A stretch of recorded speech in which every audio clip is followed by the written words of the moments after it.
Hi everybody, Assalamualaikum warahmatullahi wabarakatuh. Bertemu kembali bersama kami di channel ini, Learning with Mr. Dino. Pembahasan kita kali ini adalah tentang causative verb. Mungkin di antara kalian ada yang penasaran, apa sih causative verb itu? Nah, bagi kalian yang penasaran, ataupun belum tahu pembahasan causative verb, ataupun yang sedang mencari-cari, dapat tugas dari gurunya, dari sekolahan, atau dari kampus, silahkan kalian tonton video ini sampai selesai, kalian simak video ini sampai selesai. Ya, karena pembahasan causative verb itu sendiri penting dan ini sering sekali keluar dalam percakapan sehari-hari. Bagaimana cara kita membuat kalimat causative verb? Simak video ini sampai selesai. Jangan kemana-mana, let's check this out.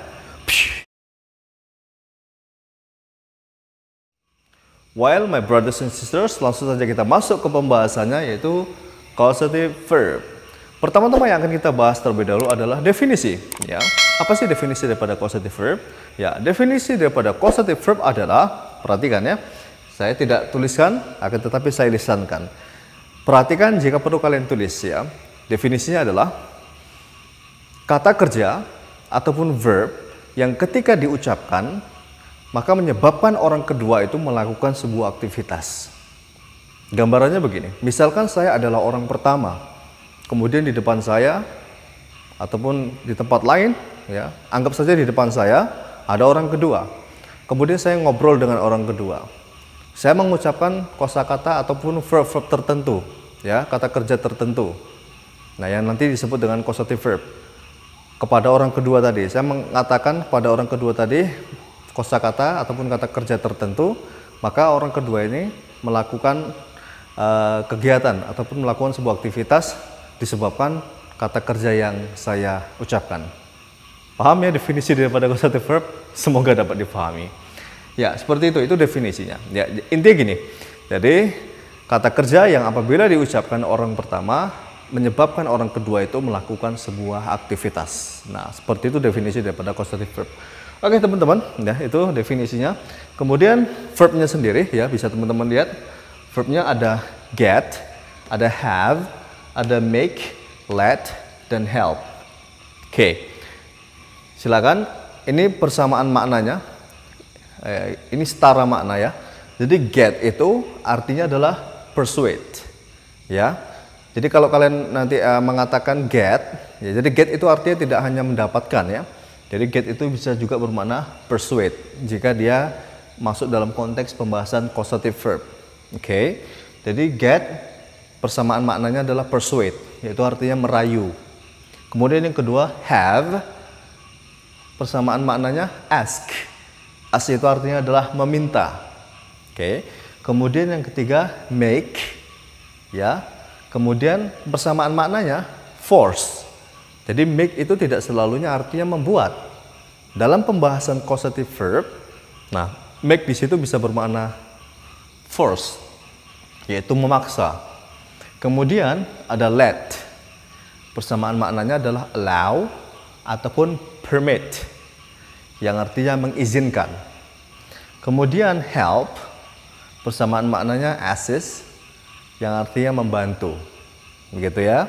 Jadi sebenarnya teman-teman, terjemahan merayu, meminta, memaksa, mengizinkan, membantu, ini makna asli daripada ini nih, ya, persuade merayu, ask meminta, sampai assist membantu.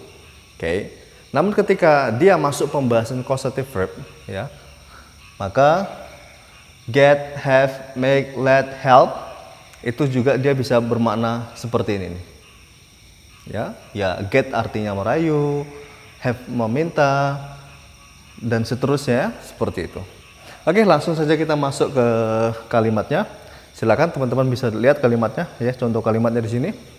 Kalimat pertama, Ahmad merayu saudara perempuannya untuk pergi. Nah, di sini ada kata merayu. Merayu causative verbnya adalah get ataupun setara maknanya persuade ya, merayu. Nah, di sini kita menggunakan yang kosakata kelima kosakata ini. Kita tidak menggunakan setara maknanya ya. Kita gunakan yang 5 kosakata ini. Karena ya 5 kosakata ini, ya causative verbnya tuh yang 5 kosakata ini ya. Seperti itu. Ahmad merayu saudara perempuannya untuk pergi. Ahmad gets. Get ketambahan S karena subjeknya Ahmad. Ahmad itu tunggal. Ya, jadi kalau subjeknya she, he, it, verbnya verb 1, maka verbnya itu harus ditambahin S atau IS. Ahmad gets his sister to go. Ahmad merayu saudara perempuannya untuk pergi. Begitu ya. Kemudian yang kedua, saya memaksa Karim mengambil buku. Memaksa, causative verbnya apa? Memaksa, ya, causative verbnya adalah make. Nah, langsung kita terjemahkan. Saya memaksa Karim. I make Karim. Nah, jadi kalau kita terjemahkan kosakata asli make-nya itu kan membuat ya. Kalau kita dengar I make Karim, saya membuat Karim. What do you mean? Ya, tapi di sini artinya bukan membuat, tapi memaksa ya. Silakan kita lanjutkan. Saya memaksa Karim. I make Karim mengambil buku. Take the book. Nah, seperti itu. Yang atas pakai to, yang bawah kok nggak pakai to. Nah, itu nanti ya. Itu nanti ada syarat-syaratnya kita bahas di yang selanjutnya itu nanti. Kita fokus di kalimatnya dulu. Ya, seperti ini ya. Kemudian kalimat yang ketiga, guruku meminta siswa belajar di kelas. Nah, di sini ada meminta. Meminta, causative verbnya apa? Meminta, oke, causative verbnya adalah have. Nah, langsung kita terjemahkan, my teacher has. Kenapa has di sini? Ya karena subjeknya my teacher. My teacher itu she atau he ya. Jadi sebagaimana saya katakan, kalau subjeknya adalah she, dia perempuan, he, dia laki-laki, it, ya, dia selain manusia yang tunggal, maka kata kerjanya jika kata kerja verb 1 ditambahin S atau IS. Nah, ketika bentuk kata kerjanya have, maka kita pakainya has. Has ini menunjukkan subjeknya tunggal. Oke, langsung saja kita masuk ke contoh kalimatnya. Guruku meminta siswa, ya meminta tadi have. My teacher has, siswa, student, belajar di kelas, study in the class. My teacher has student study in the class.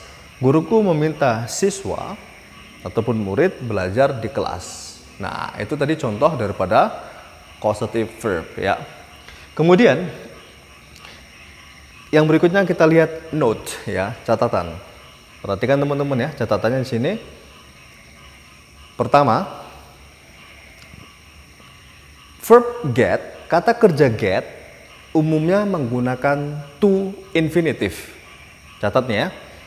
Kata kerja get yang bermakna merayu ya, umumnya dia menggunakan to infinitive. To infinitive itu apa sih? To infinitive adalah verb 1 yang ketambahan to di depannya.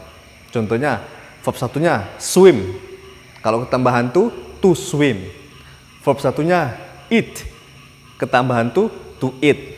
Nah, to eat, to swim, to drink, to study, to go, ini semua disebut sebagai to infinitive. Gampang ya? Jadi to ketemu verb 1 maka disebut sebagai to infinitive. Kata kerja get umumnya menggunakan to infinitive. Kembali ke contoh kalimat. Di sini ada kata get. Nah, kita menggunakan to infinitive ya.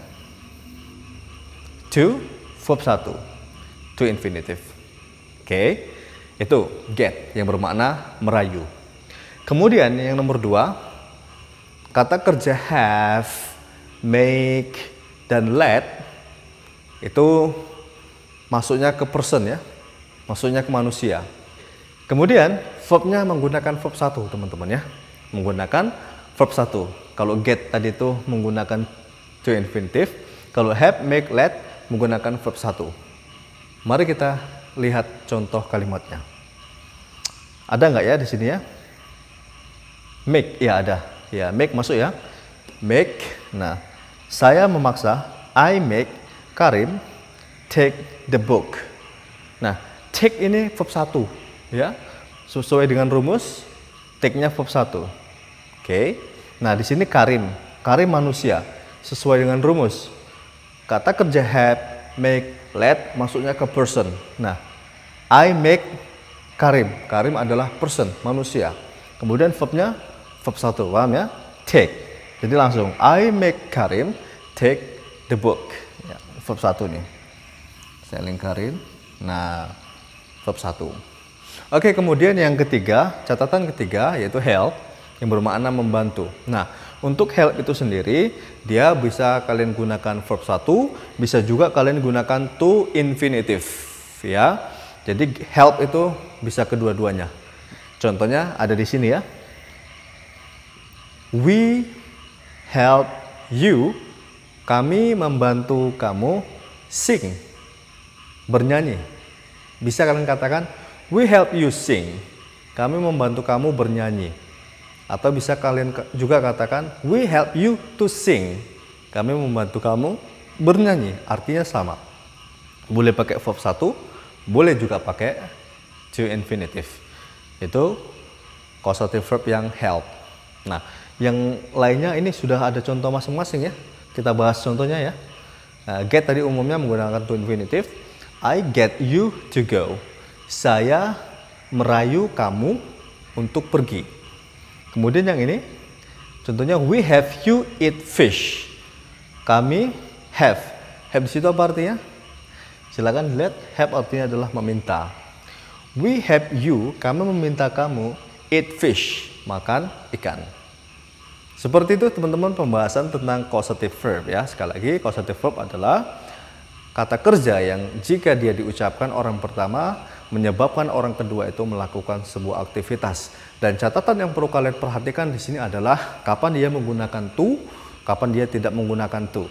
Kapan dia menggunakan verb 1 dan kapan dia menggunakan to infinitive, seperti itu ya. Jadi catatan itu perlu kalian perhatikan ketika kalian nulis, ataupun ketika kalian mengerjakan soal, ataupun mungkin ketika kalian berbicara, itu bisa kalian praktekkan ya, kapan pakai to infinitive dan kapan pakai verb 1. Demikian pembahasan kita tentang causative verb. Semoga video ini membantu teman-teman untuk memahami materi causative verb, terutama bagi teman-teman yang selama ini kesusahan ya, seperti itu. Oke, cukup demikian pembahasan kita kali ini. Semoga video ini bermanfaat. Sekali lagi buat kalian yang belum berlangganan video kita, jangan lupa untuk subscribe kemudian like ya, agar kalian mendapatkan notifikasi setiap kali kami mengupload video. Silakan nyalakan tombol notifikasi yang ada di bawah ini, kring ya, biar kalian mendapatkan notifikasi ataupun pemberitahuan setiap kali kami mengupload video terbaru. Oke, demikian pembahasan kita. Jika kalian merasa video ini bermanfaat, silakan bisa kalian share video ini ke teman-teman kalian. Semoga mereka juga merasakan kemanfaatan sebagaimana yang kalian rasakan. Jangan kemana-mana, ikuti terus channel kita. The last from me, assalamualaikum warahmatullahi wabarakatuh. Bye for now.